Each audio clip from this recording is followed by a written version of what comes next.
বর্ধমানে একটি বেসরকারি হাসপাতালের ব্লাড ব্যাংকে হানা দেয় রাজ্য স্বাস্থ্য দপ্তরের 4 সদস্যের একটি তদন্তকারী দল।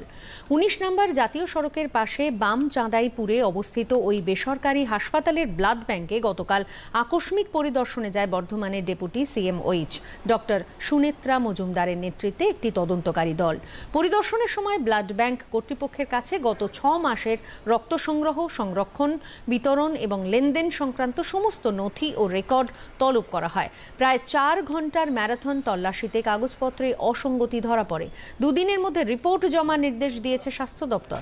পরিদর্শন শেষে ডক্টর সুনেত্রা মজুমদার জানান, নথিপত্রে বেশ কিছু ত্রুটি এবং রেকর্ডে অসঙ্গতি ধরা পড়েছে।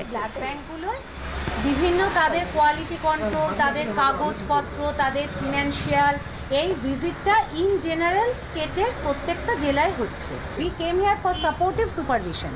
ওনাদের বেশ কিছু কাগজপত্র রেডি নেই, বেশ কিছু জায়গায় ফাঁক রয়েছে, বা আমাদের যা ওনাদের যা কালেকশন সেই তুলনায় ওনাদের রেকর্ড কিপিং বলুন বা ওনারা যে বাইরে দিচ্ছেন সেইখানে কিছু কিছু ডিসক্রিপেন্সি আছে, কিন্তু সেগুলো আমরা কখনোই বলতে পারি না যে দোজ আর রং।